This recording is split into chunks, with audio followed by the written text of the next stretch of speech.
things that are specific to women, men are not supposed to do, and the women are not supposed to do certain things that are specific to men. And therefore, that's the problem of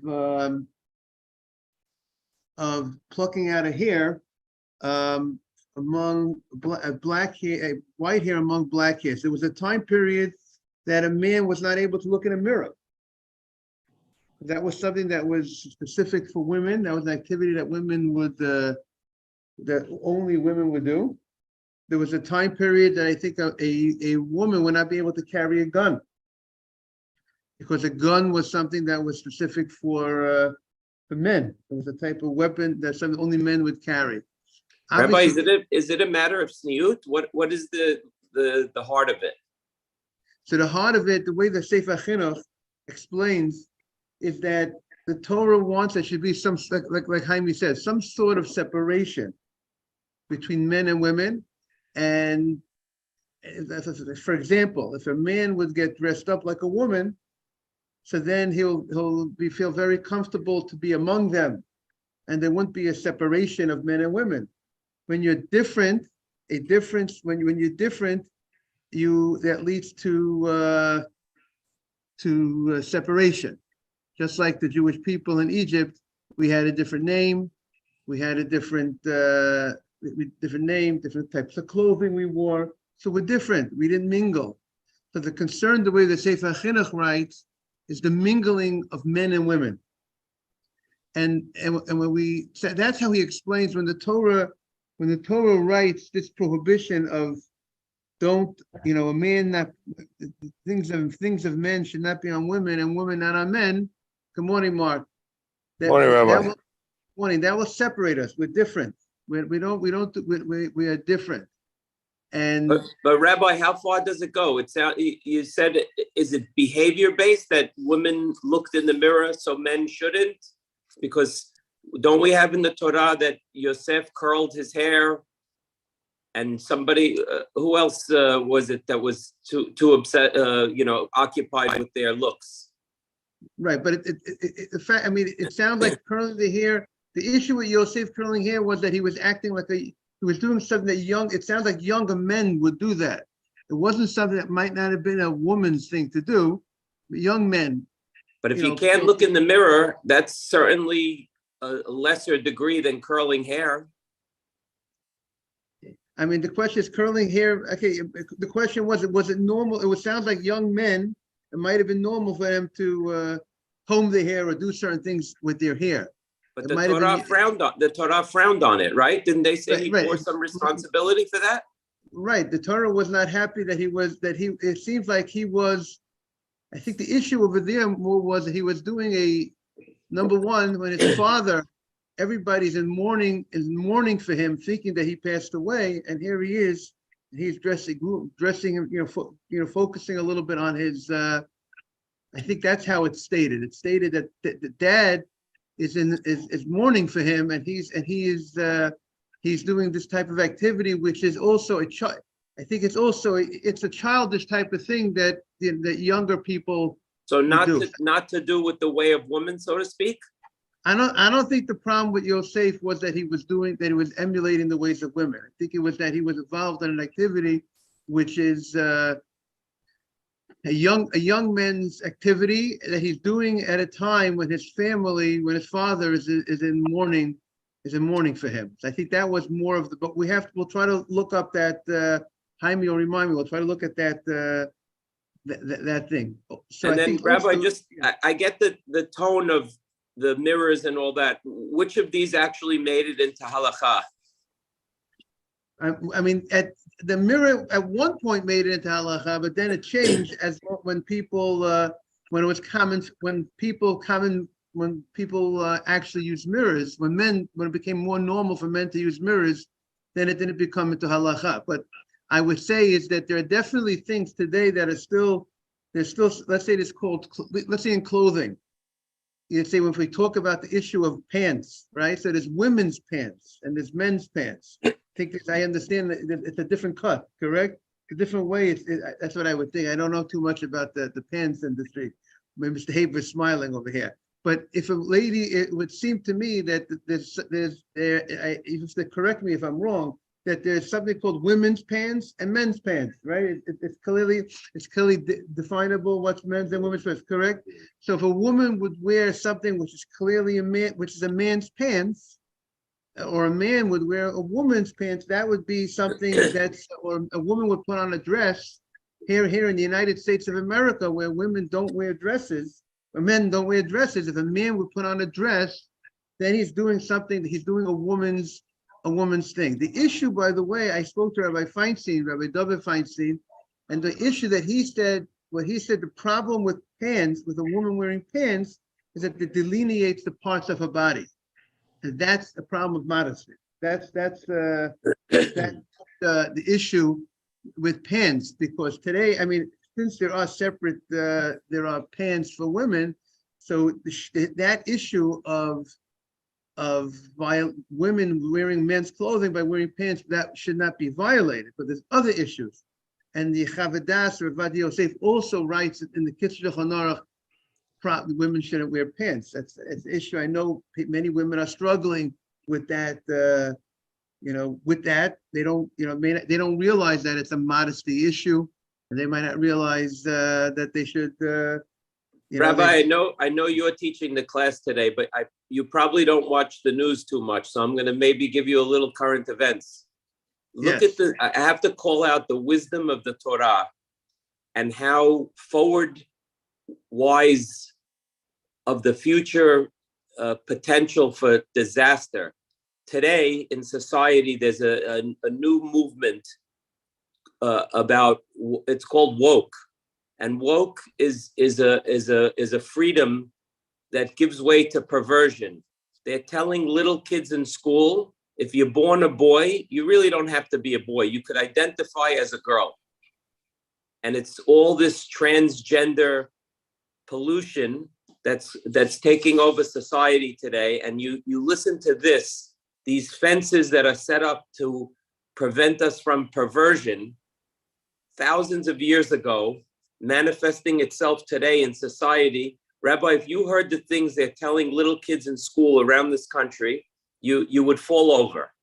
They're literally telling 4-year-olds, 5-year-olds that they can identify as a girl. If they're born a boy, they could decide to be a girl. And it's leading to such perversion in society, you would fall over if you heard the extent of it. Right. They're confusing the children. The children are growing up confused, and they're going to be causing such mental illness. Yes. For the children, and there's going to be an increase. The psychiatry world and psychologists is going to be a great increase as a result of, as we know, many of these transgenders, they're very a lot of them are very more prone to suicide. Yeah. And all these things, we all know about it, and everybody knows the fact. Look at the wisdom. Look at the wisdom of these fences that the Torah is giving us to keep us so far away from that perversion that at some point men shouldn't even look in the mirror to not cross the line and get close to that kind of sickness. Right, amazing. Jaime, you said it beautifully. Exactly. So that the Torah, everyone needs to understand. It's not that the Torah has to adapt to the times have to adapt to the Torah. It's the Torah is the guide. And that's the big mistake that people don't realize. It's a living Torah. It's given for all generations. So we see the holiness of the Torah. And also, we also see, when everybody dresses the same, right? And there's no separate, the boundaries of separation are broken. But we're all like one, the men and the women become one unit, because we dress like them. And therefore, that's how the Sefer Chinuch says, and it leads to men and women, more mingling of men and women. Yeah. So it's more mingling of women, we're all alike, we're all the same, because we all dress alike, we look alike. And therefore, what happens as a result of that, if we all mingle, men mingle with women, so what do you think is going to happen? The more mingling we have, look what's happening today with relationships. Before, for people, men and women, what's going on in the society, because there's such mixing, because there's no separation. So look what happens. Look at the promiscuity and all the other things that are going on that men and women have today. So that's how the Sefer Chinuch writes it. But like you're saying, it's even more. It's for the other issues as well. The fences seem ridiculous on their face. You could look at it in separately and say, "Oh, come on, you're kidding me. You can't look in a mirror because women do." But if you really understand that it's meant to distance you as far as possible from that perversion, because it's human nature. You look throughout history, the Greeks, the Romans, the perversion to the next level. Right. So now, even though, like we said, the mirror is allowed today, but the idea, the concept, like you said, how people have to take it, to understand the spirit, what the halacha is trying to give over to us in life. Okay, so let's continue. Good morning, Ilya. So now we are on, that was the last thing that we said. The Gemara said, we'll just read it inside. We just read, we touched it yesterday. Just want to say hello to Dr. Navid, who's on as well. We are on Chaf Amud Beis 20b. That the Gemara says, and we'll see how far this halacha goes. Amazing halacha. The Gemara says on 20b2 in the art scroll, on the top of the page, top right corner, top column. The dove is there, or we'll go to the bottom on 20b2 on the bottom, first column. Modim chachamim Rabbi Eliezer. B'malakit levonot mitoch shchorot. If a person takes out a white hair, a man takes out a white hair among the black hair, afilu achat. Even if he takes out one hair, morning Nathan, we said Shuchayav on Shabbat, that one hair is considered significant. Morning. And even if you say that in general on Shabbat, you need to take out 2 hairs, to cut 2 hairs on Shabbat, that's called, you did an amount. It's an amount that would be liable to for desecrating the Shabbat, to get malkut, to get lashes. Like even one hair you can't cut. What we said, but in order to get lashes, you need to cut 2 hairs, or not lashes. Here is desecrating the Shabbat will be Mechala Shabbat, which is the death penalty technically, by cutting 2 hairs on Shabbat. But when it comes, but that's because you needed 2 hairs to create a certain size, to have something of significance. If you cut 2 hairs, but but there's a case that you could cut even 1 hair and it's considered significant. 1 hair, cutting 1 hair on Shabbat, that will be enough to give him that penalty. If it's 1 white hair among many black hairs, because that's significant. Because that's something that's makes a lot. It's something that makes a difference in a person's life. It's really something of chashivut. It's something of importance that he got that white hair out, right, Nathan? And therefore the Gemara says that he would be chayav on Shabbat. Good morning, Charles. Welcome back. Good morning. He would be obligated for violating the Shabbat. And the Gemara says not only on Shabbat there's a violation by cutting 1 hair. During the weekdays, the Gemara says we are now with David Zafil b'chol asur. We're on 20b2, top right column. Even during the weekdays, you can't cut. The Gemara says that white hair among the black hairs. Mishum shenema, as the pasuk says, lo yilbash gever simlat isha. Pasuk says there's a biblical violation, taking a white hair among the black hairs. If a man cuts a white hair, because that's a lady's thing to do. Now, the question today, it's a halacha question, because I asked Rabbi Feinstein's son-in-law, he didn't say that that's permitted today. He did not say that this is a type of act that's allowed today. I asked him, because many things have become normal for men to do. He didn't tell me, Rabbi Friedman, this is normal today for men to do. So for a man to take, if 1 white hair, on a weekday, is it a normal thing meaning, is that called a lady's thing today to do? Meaning, let's say if a man, question would be also shaving his underarm, shaving his hair under his armpit, right? That might anywhere on, if it's a man, let's say a head, you have a man's head. You have you're a person, the 45-year-old guy. He has his first gray hair. Is he allowed to pull out that gray hair? So according to the Gemara, it's asur. Now the question is, the reason why the Gemara says it's asur is because that is because that is a woman's thing to do. Now, today's day and age, is that still a woman's thing? Meaning women are particular about this type of thing. It's a woman's thing, woman particular. Let's say hair on the underarm, right? So shaving that hair. That would also be an example of something that would be a woman's thing to do. Shaving their legs, I presume. Also, again, I don't know if that has changed. That men, is this something that it's normal for men to do? I don't think it's something normal. I don't think it's normal for men to shave. So that would be a prohibition. What?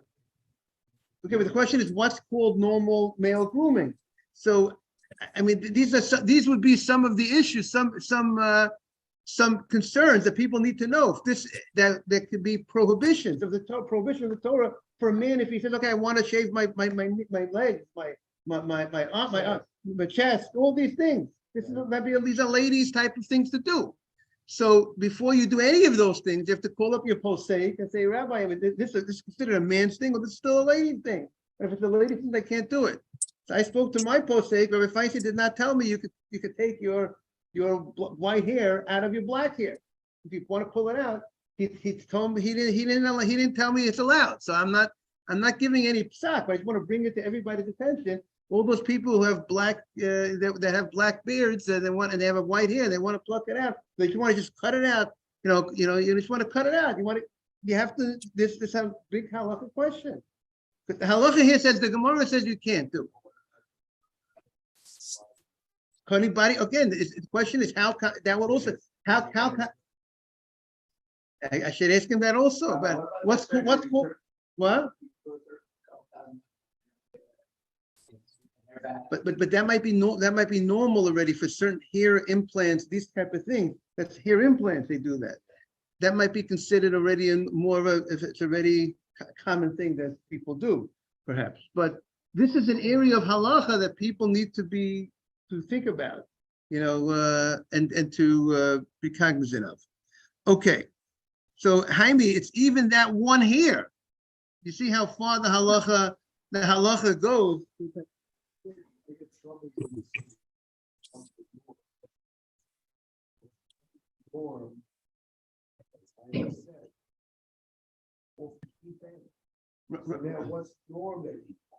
Right. Okay. It's a very blurry line.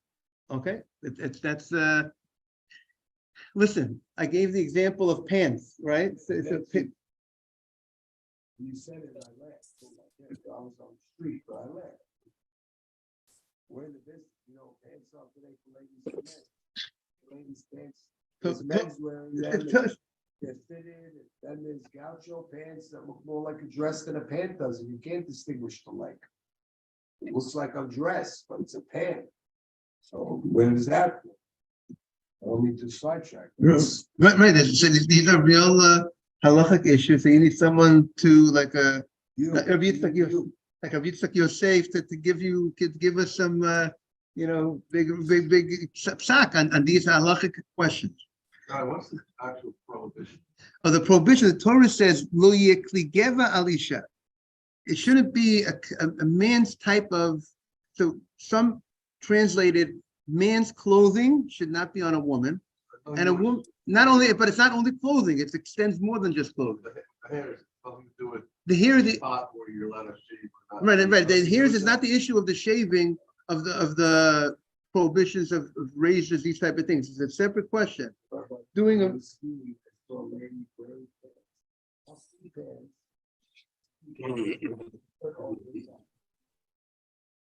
So the question was what she violated by using the pants, or the pants. Right. Okay, let's continue in the Gemara.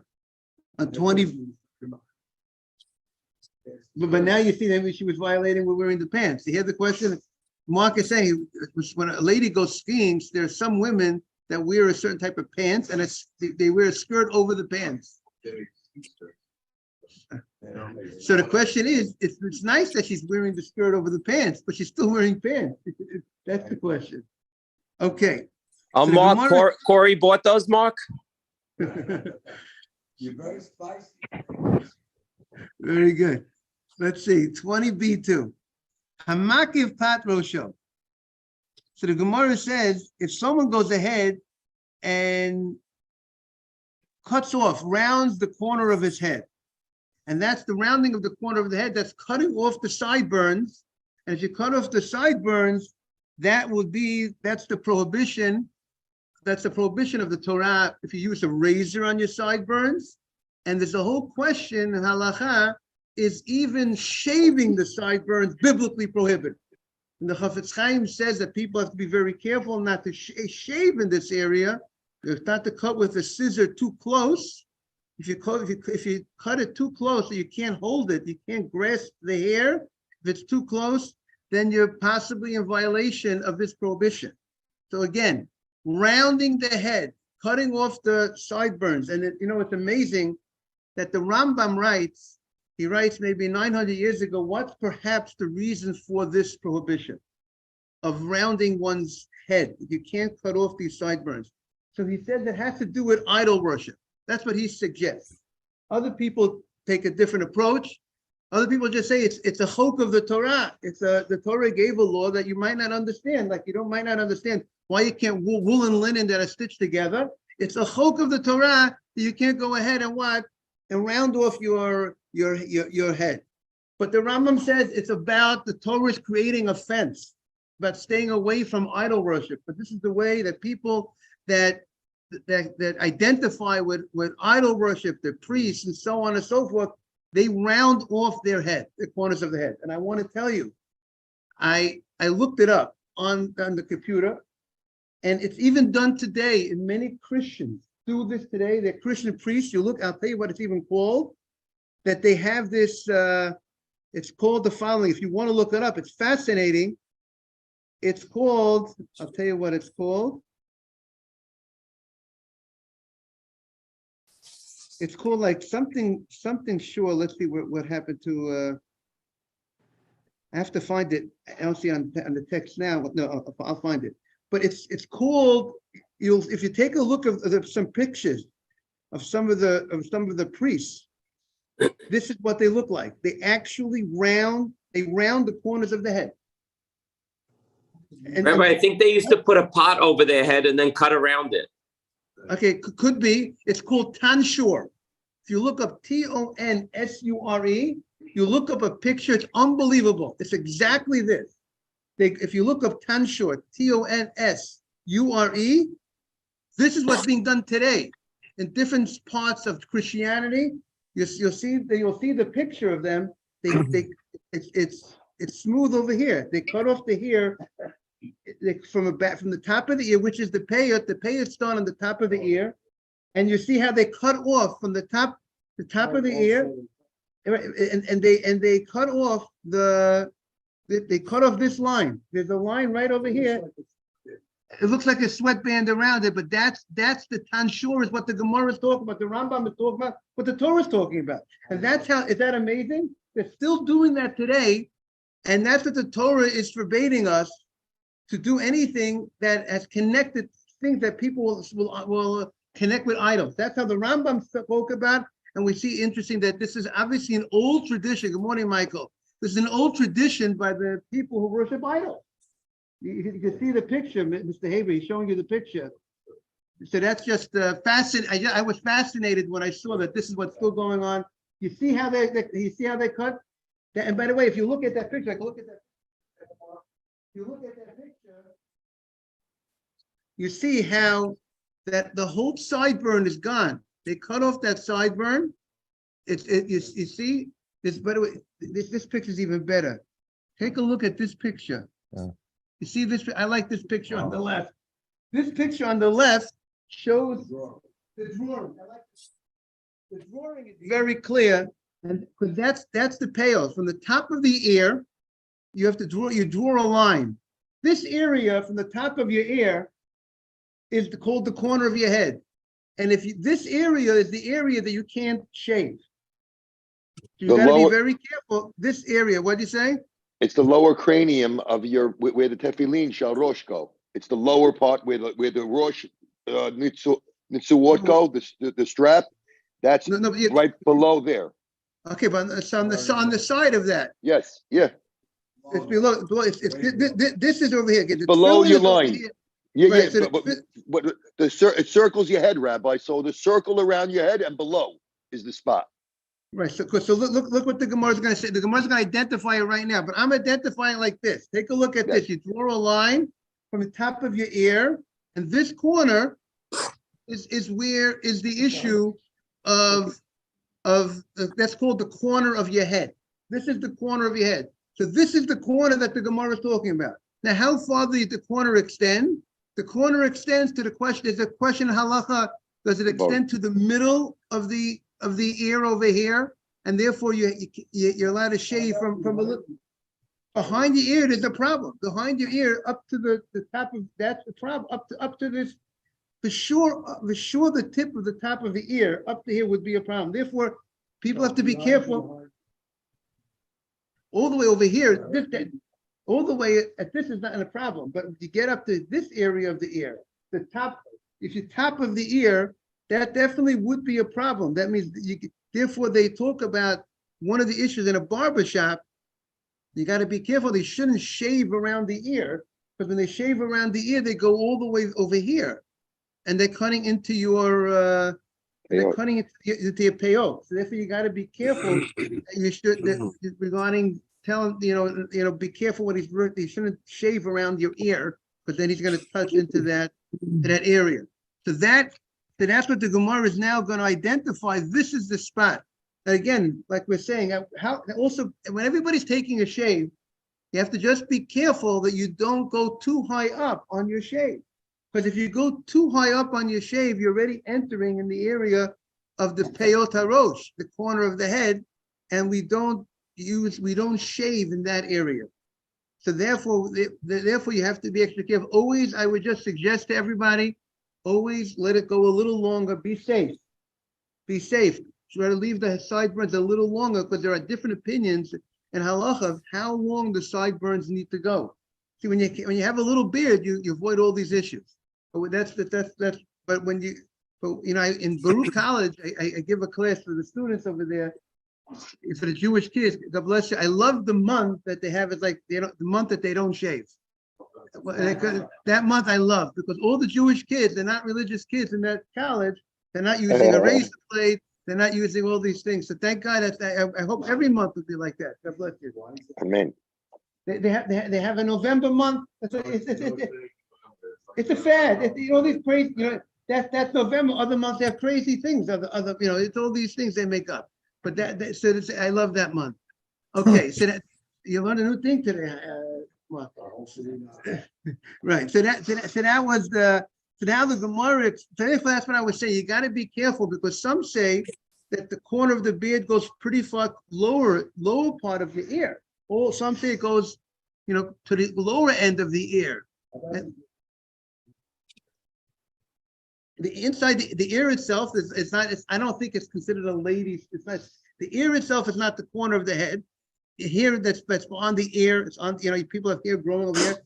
I don't think it's a lady's thing. I think it's a man's thing as well. The normal thing that it should be kosher. You go to a barber. The normal thing that he cuts the hair of the ear. I never heard anyone say there's a problem with cutting the hair of the ear. But what is an issue that I'm going to strongly suggest to everybody, when you take your shave, try to leave your sideburns a little bit longer, because then you're getting it. You're safer, because the shorter they are, you're getting into halakha questions. Have you gone too high up, and have you entered into the space which is called the corner of your head? So the Gemara Rabbi, said, just a quick question. Can I ask one question? Yes, When they clean your ear around here with their buzzers, that's an issue. that's an issue. not why? Because you're not plucking it out. So why would that? You're not plucking it out. But we said that we How don't is that shave. different than shaving? Okay. Again, because shaving is very good. Great question. Because he's correct, because that's the issue. He's talking around the ear. The problem is that we are more strict with the corner of the head when it comes to shaving than the beard. There's two different places on the head. There's two different violations. The Torah identifies that as two different areas. There's something called the beard, and the corner of the beard, and something called the corner of your head. Good morning, Simon. So the corner of the head is we treat as more strict than the corner of your beard, which means to say, when it comes to the corner of your beard, good morning, Simon, the Torah says you can't destroy the corner of your beard. Lo tashchit pa'at zikanecha. So they could use a destroying- scissor, but they can't use the electric Exactly. So shaver, therefore- buzzer, whatever they do. Exactly, Wow. right, and we're gonna, right, so therefore, let's identify. So when it comes to destroying, so destruction is being done when you use a razor. When you use a scissor on the beard, that's not called destructing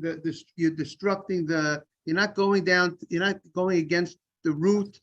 You're not, it's not, therefore the scissor is allowed. And the allowance for a shaver, that the way the shaver works, it's like a more scissor-like, the hair goes inside and it cuts it like a scissor. That is why the shaver is allowed on the beard. But when the Torah talks about rounding the head, it says don't round your head. So some say that if you would shave over there, that's called rounding. Therefore, So when head they is round. shave here to like make the line clear, Right. So you when know, they I don't shave know. over here, Okay. they should not. they should not. No more. Right. Use So- a scissor. Now the question is, Got it. even when they use a scissor, I tell people, when you touch my peyote, use a scissor. Don't use the shaver when you're touching my peyote. But even a scissor, the issue is there's also an issue with the scissor that they might cut the hair too short. If they cut it all the way too short in this area, on the beard, there's no problem. If you use a scissor cut, you can cut it, no problem. But over here, there's an issue of cutting it because we can't cut it too short over here. We're supposed So to you leave have the to hair be able to hold it. but not fold it. to hold the hair. Now, so some people will say, they just, if you tell them put on a 3, the clip or whatever that number. Not when a you do 1, number not a 3, 2. 3. So many say 2 is good also, but best if you do a 3. Tell them to put on a 3, use a 3 by the peyote, and then you're good. You have no problem. Tell them use a 3. Give me a 3 over Got there. And you'll see how it looks. That's the practical way to go. He just uses a 3.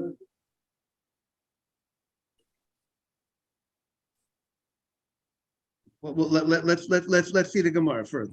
So the Gemara says, because the Torah says there's Malkut. The question is, the Gemara is we'll see that Gemara. The Gemara is going to be talking about if you're sitting on the barber chair, what the Gemara is going to be talking about, and would you get lashes for allowing the barber to give you a haircut and using let's say if he uses a razor and someone goes and takes a razor shave, or he rounds his head with a razor, right? Would there be lashes for the person who sits in the barber chair? He didn't do it. He's sitting down in the chair. He encouraged, he told the guy to give me, is there lashes? There's definitely a prohibition.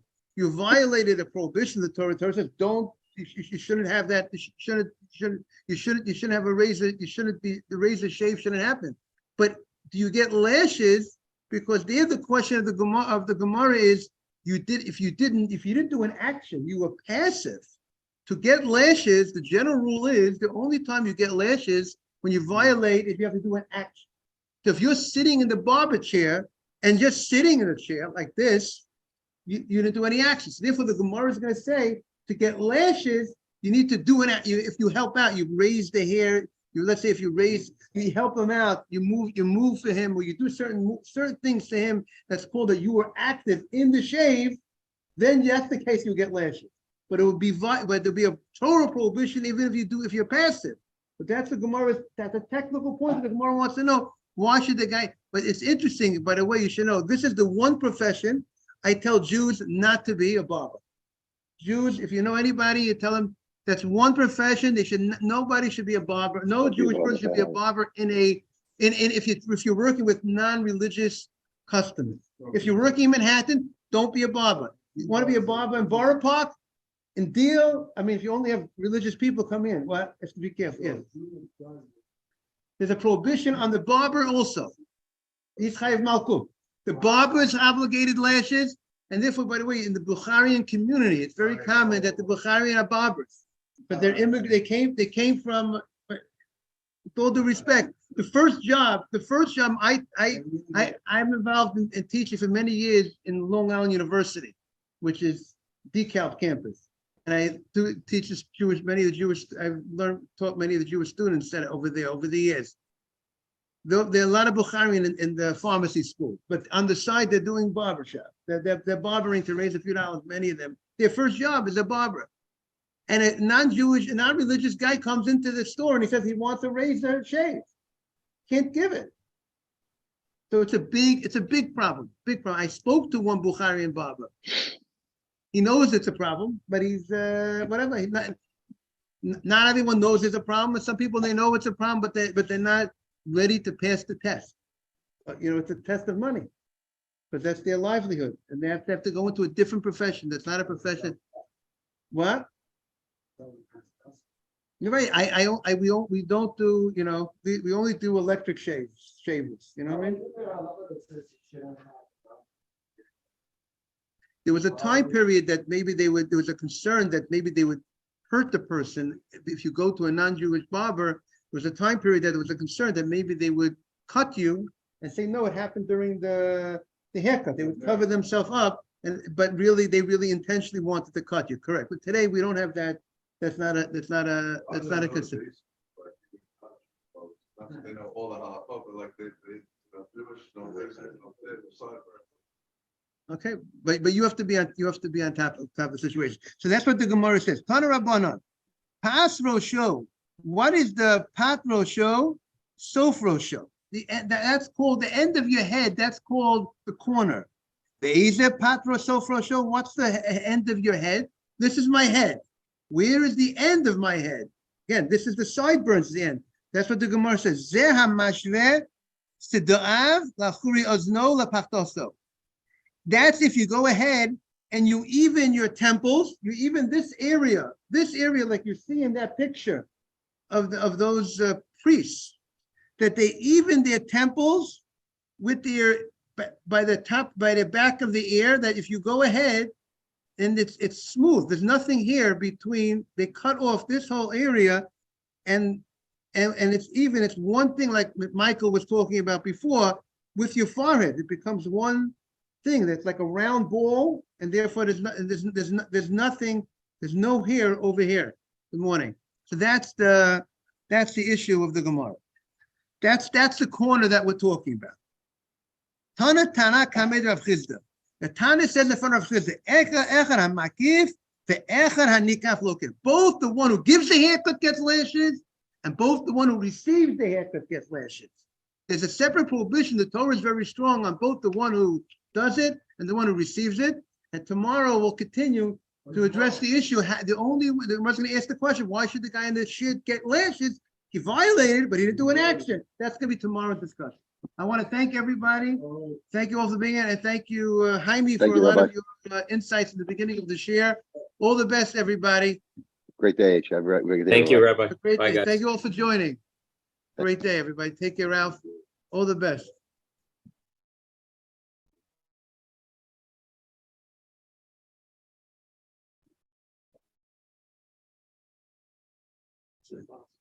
So you say the question, so people have to live it.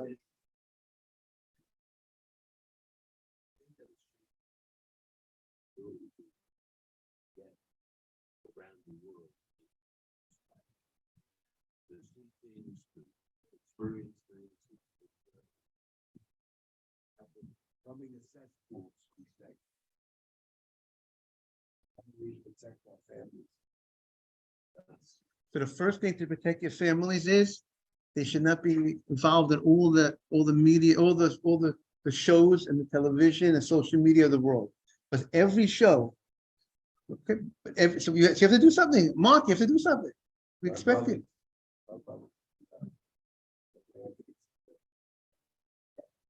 So you have to also be. I have the same phone as your brother, by the way.